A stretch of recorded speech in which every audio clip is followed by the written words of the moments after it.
Bom dia. Sancionada a lei que amplia a licença paternidade. Coletivos que circulam na capital passam por fiscalização. No estúdio vamos falar sobre depressão. E mais, Caixa volta a financiar o segundo imóvel e aumenta valor de empréstimos. Hoje é 9 de março de 2016 e o Bom Dia Maranhão já está no ar.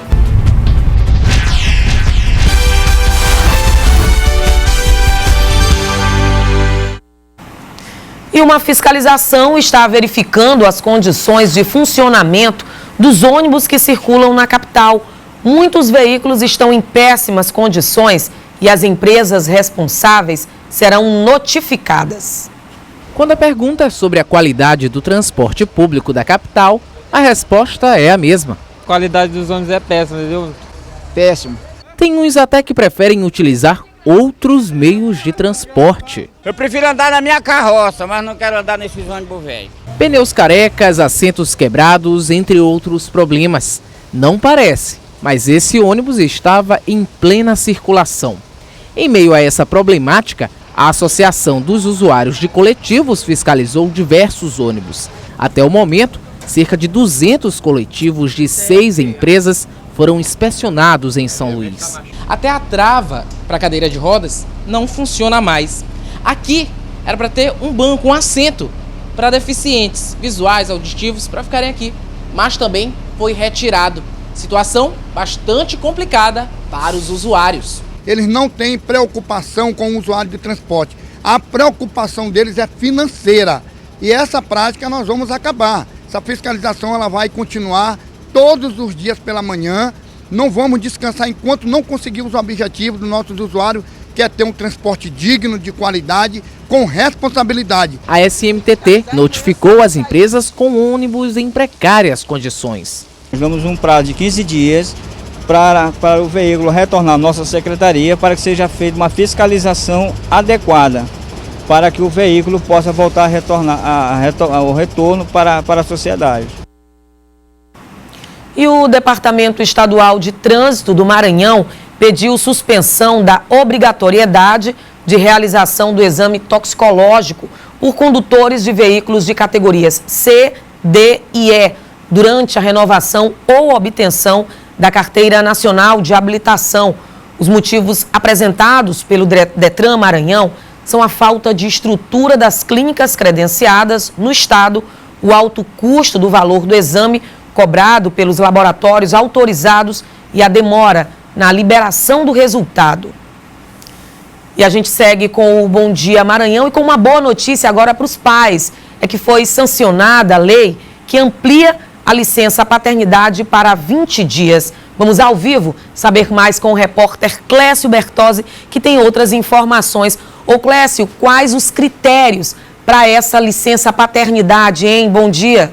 Bom dia, Eliene. Bom dia a você que acompanha o Bom Dia Maranhão. Olha, Eliene, uma ótima notícia realmente aí para os papais. A licença paternidade aumentou de 5 dias para 20 dias. Mas isso aí é só apenas em algumas empresas que aderiram ao programa Cidadão, ao programa Empresa Cidadã, que também possibilita o aumento da licença maternidade para 6 meses. A licença paternidade de 20 dias também valerá para a adoção. O texto aprovado no início do mês, passado pelo Senado Federal, foi sancionado sem vetos pela presidenta Dilma Rousseff. Ontem, o principal avanço da legislação é o aumento da licença paternidade dos atuais 5 dias para 20 dias. O marco legal também prevê identificação e prevenção dos casos de violência contra gestantes ou crianças, em mecanismo semelhante ao já adotado em outros países por meio do sistema de saúde. Eliene. Obrigada pelas informações. Bom dia, Clécio.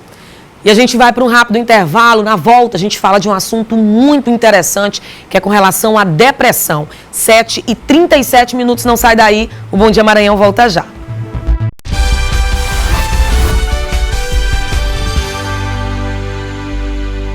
Sete horas e 40 minutos, de volta com o Bom Dia Maranhão. Confira agora a previsão do tempo na capital e também no interior do estado.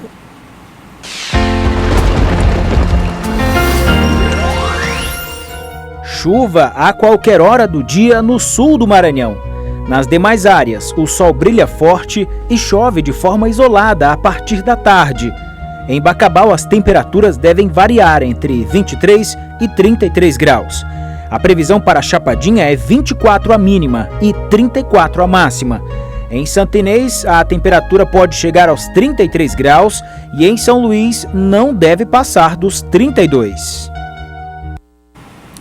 E o subprocurador-geral do Estado conversou com a nossa equipe de reportagem com exclusividade.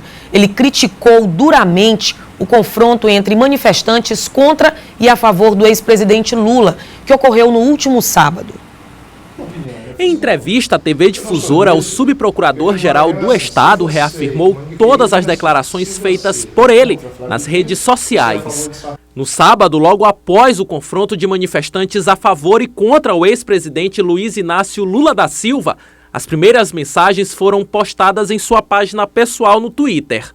De acordo com José Cláudio Pavão, a atitude que resultou na destruição do boneco inflável conhecido popularmente como Pichuleco, ele caracterizou de ato violento.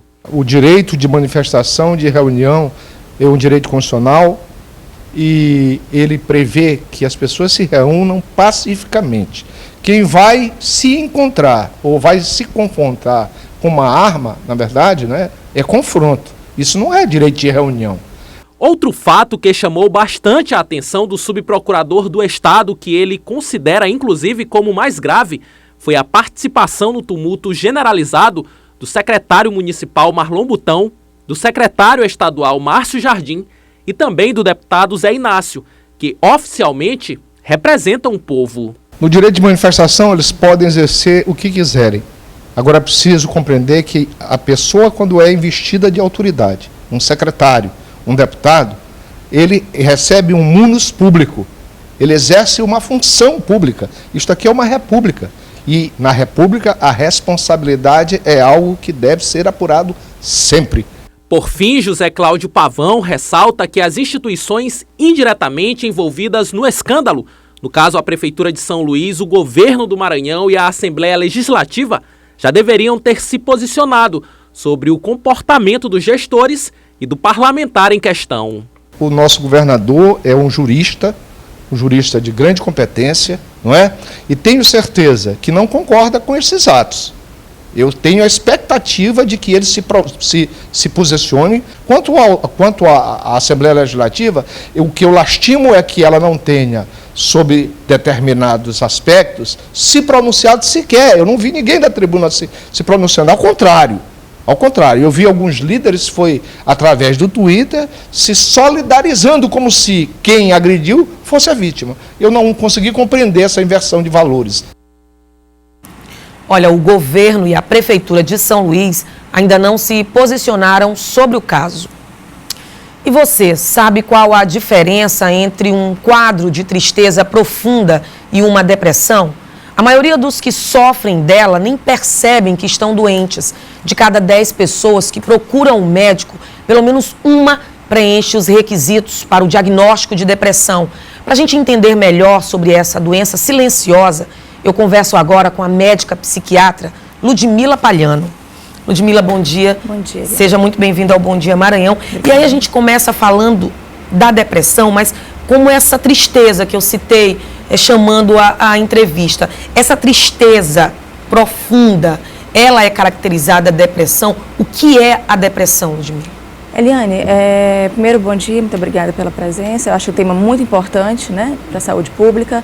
A depressão, ela é uma doença psiquiátrica, é uma síndrome psiquiátrica. Então, há uma diferença importante em relação à tristeza, que é um sentimento natural de todo ser humano, né, decorrente de alguma situação que esteja passando. Mas a depressão, ela é uma doença que a pessoa não quer tê-la, né, não necessariamente quer desenvolver aquela situação e sente. Né? A depressão, ela é uma síndrome como uma síndrome psiquiátrica. Ela apresenta inúmeros sinais e sintomas relacionados à sua patologia e que, em geral, tem causas diferentes, né? Essas causas elas podem ser primárias, ou idiopática, ou essencial, a pessoa não tem uma causa pré-definida, como ela pode ser secundária, alguma doença pré-estabelecida, por exemplo, hipotireoidismo, uso de alguma medicação que pode desencadear a doença, né? Na literatura científica, há inúmeras evidências em relação à alteração cerebral da doença. Então, a neurotransmissão cerebral, em áreas cerebrais relacionadas ao humor, elas estão alteradas, principalmente no sistema de monoamina cerebral, que é serotonina, noradrenalina, dopamina, que são os neurotransmissores cerebrais relacionados ao humor. Tá. E aí a gente fala de depressão, a gente acaba também tentando entender por que essas pessoas têm depressão. A gente já falou dessa tristeza, que quando ela se estende muito, pode ser sim um sintoma de depressão. Mas essas causas também, por que a pessoa tem depressão? Porque ela teve alguma perda muito grande, porque ela perdeu o emprego? A depressão ela é uma doença multifatorial. Sim. Né? A pessoa pode ter uma família ótima, saúde em relação aos filhos, financeiramente está bem e desencadear a doença independente de qualquer fator. Bem como pode ser desencadeada, precisa ter a genética, a herança genética, associado às vezes a algum fator ambiental que desencadeia a doença. Sim. Né? Então, uma vez desencadeada, ela começa a apresentar os sintomas e a tristeza ela é um dos sintomas da doença. Né? Ela não é única, a depressão é uma doença que a gente diagnostica de forma clínica. Né? Então, existem vários critérios para poder se estabelecer um diagnóstico da doença. É feito toda uma anamnese para identificar se esse paciente tem ou não Isso, a pessoa tem que apresentar o quê? Tristeza profunda, muitas vezes não sabendo nem a causa daquela tristeza, angústia, falta de energia, falta de disponibilidade em relação a fazer tarefas do dia a dia. Disposição, desinteresse por atividades que outrora eram prazerosas. Então a pessoa gostava de ir ao cinema, gostava de passear e de repente isso deixa de ter valor, né? Perspectivas em relação ao trabalho, deixa de ter interesse para fazer atividades laborativas, atividades acadêmicas. Eu vi inclusive, doutora, que dores persistentes, cólicas, dores de cabeça, inclusive problemas digestivos que não melhoram durante muito tempo, também pode ser um sintoma de depressão? Também pode ser, porque são alterações psicossomáticas, né, que a gente chama. Então, o organismo, ele sente a doença também, ele acaba refletindo, né? A pessoa está angustiada, deprimida, está ansiosa, né, não tem perspectiva mais de nada, fica sem fazer atividades nenhuma do dia a dia, então fica restrita à cama, isolada, querendo ficar só deitada. Isso tudo vai gerando outras consequências. Não, né? E aí entra o papel importante da família e também dos amigos, das pessoas que estão próximas dessas pessoas com esses sintomas. Elas têm que procurar um especialista, né? E de maneira bem urgente. Isso, porque, na verdade, as pessoas acabam, às vezes, tendo um pouco de preconceito, né? Em relação à doença, não entendendo como uma doença, e sim como uma condição, como se a pessoa estivesse querendo estar naquela forma. Ah, é preguiçoso. E esse preconceito, ele deve acabar, porque é uma doença grave, é uma doença crônica, se não tratada, ela pode se recidivar, ela pode acontecer de inúmeras vezes ao longo da vida, então ela tem que ser tratada e tratada de forma correta. Pois é, e aí eu lhe questiono como é que é o tratamento, como é que é feito o tratamento para as pessoas que sofrem de depressão. Olha, o tratamento ele depende da gravidade da doença, né? Em geral, a depressão pode ser leve, moderada, grave ou severa. Então, com sintomas psicóticos, sem sintomas psicóticos, depende da gravidade da doença, né? Em geral, a gente utiliza antidepressivos, né, que são medicações seguras, medicações que têm um perfil de efeitos adversos, às vezes mínimos, que depende do indivíduo para poder a gente conseguir escolher a medicação. Existe a psicoterapia, nos casos leves, e também, Eliane, existe a estimulação magnética transcraniana, que é hoje o procedimento mais moderno que há em termos de tratamento de depressão, né? Que é um aparelho que a gente faz sessões diárias no paciente, no consultório mesmo, paciente desperto, acordado, e você estimula a região do córtex pré-frontal, dorso lateral esquerdo, que é a região responsável pelo humor, pelo ânimo, pela emoção. A preocupação também, nesse caso do uso de remédios, desses chamados antidepressivos, é a pessoa ficar usando ele por muito tempo. Um vício maior, de repente, não sei se essa seria a palavra correta. Na verdade, os antidepressivos não causam dependência. Sim. Existem medicações na psiquiatria, psicofármacos que causam dependência, sim. Mas, em geral, os antidepressivos que tratam a depressão não causam dependência, né? Eles são medicações que devem ser, lógico, orientadas por um médico, né, em termos de como manusear, porque são medicações que a gente precisa ter um controle adequado do uso dessa medicação. Sim. Mas eles não causam dependência. Agora, dependendo da gravidade da doença, pode ser que a pessoa pessoa tenha que utilizá-la por 1 ano, 6 meses, 3 meses, 6 meses a 1 ano, 2 anos, 3 anos, 5 anos, depende da gravidade do problema. Então, isso aí é o médico que deve orientar para saber quanto tempo aquela pessoa tem que utilizar a medicação. Você falou ainda há pouco que a pessoa pode ter uma família maravilhosa, pode estar feliz, com as finanças em dias, e mesmo assim ter depressão. Mas aí eu pergunto com relação às pessoas que já têm não diria uma predisposição, mas pessoas que são muito estressadas, que têm um dia muito agitado, que trabalham muito, que perdem sono, elas também têm uma probabilidade maior de ter depressão? Sem dúvida nenhuma, Eliane, sem dúvida nenhuma, porque o estresse, né, o dia a dia corrido, a falta de qualidade de vida, a falta de uma vida com hábitos mais saudáveis, a prática de atividade física, por exemplo, isso são fatores protetores, né, evitam que a pessoa que tem uma predisposição genética desenvolva a doença. A gente conversava ainda há pouco com relação, antes da entrevista começar, com relação à cura da depressão. Eu queria que você falasse para os nossos telespectadores, existe essa expectativa de cura? Sem dúvida nenhuma. A depressão, se tratada de forma inicial, precoce, né, detectada no início e tratada de forma correta, pelo tempo correto, você vai ter remissão da doença, dos sintomas.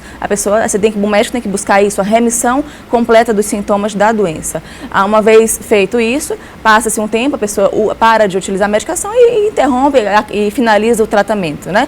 Depois de um tempo, pode acontecer de ter alguma recorrência, ou seja, voltar a ter outro episódio depressivo, sim. Então, a doença ela pode ser recorrente, mas pode ser também que o indivíduo tenha um episódio depressivo na vida e não tenha outro. E aí, depende de como ele abordou a doença. E aí as pessoas também aproveitam essa parte da religiosidade, né? Nessa fase. Sim, muitos buscam igrejas, até mesmo para se aproximar de Deus, enfim. Isso também contribui de alguma forma? Há evidências científicas em relação à fé, que a fé é muito importante, é um sentimento muito importante. Sim. De busca de esperança, de dar mais energia para aquele indivíduo, de buscar, né, novas soluções. Isso, sem dúvida, é importante e não deve ser desconsiderado.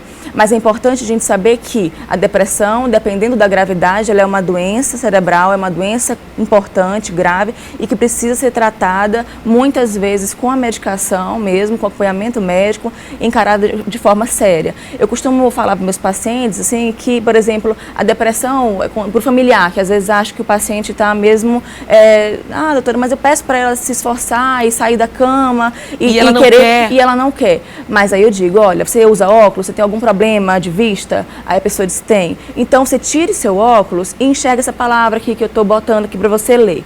Aí a pessoa diz, não, mas eu não consigo enxergar. Mas você não, se esforce para você enxergar, se esforce que você vai conseguir ler a palavra. Não, doutora, mas eu não consigo porque eu tenho miopia, eu tenho astigmatismo, eu tenho...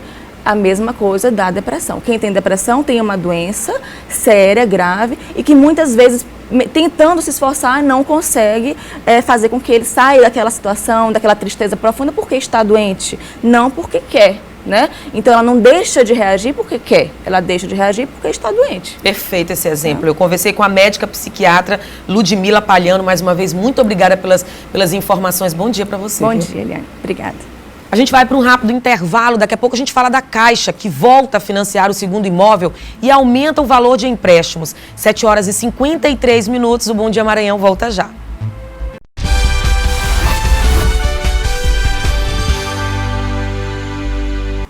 E a quantidade de roubos e de furtos cresceu na cidade de Imperatriz. Segundo a polícia, os aparelhos celulares são os principais alvos dos bandidos.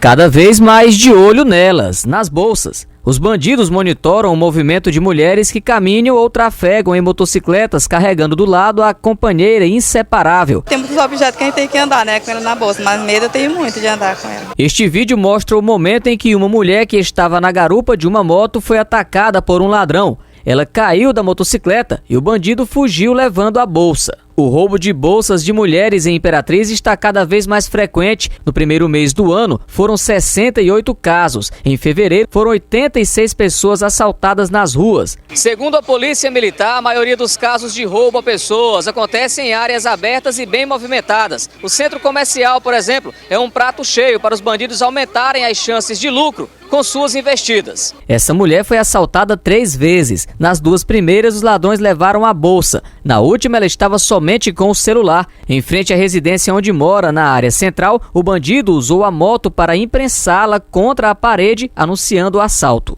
E aí, no momento, eu fiquei meio parada. Aí eu segurei um pouco o celular, mas aí ele puxou, eu acabei escorregando, caí, machuquei um pouco. E ele pegou o celular e foi embora. E a sua reação depois? Depois eu me senti muito mal, me senti impotente.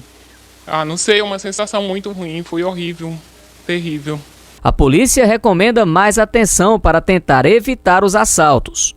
As mulheres andam muito tranquilas, ou falando ao celular, ou com a bolsa ali nas costas, no ombro, com muita facilidade. E eles tomam isso como uma facilidade muito grande. Então essa dica é que a mulher ande com mais cuidado, né? Não leve objetos de valor, joias principalmente, nas bolsas.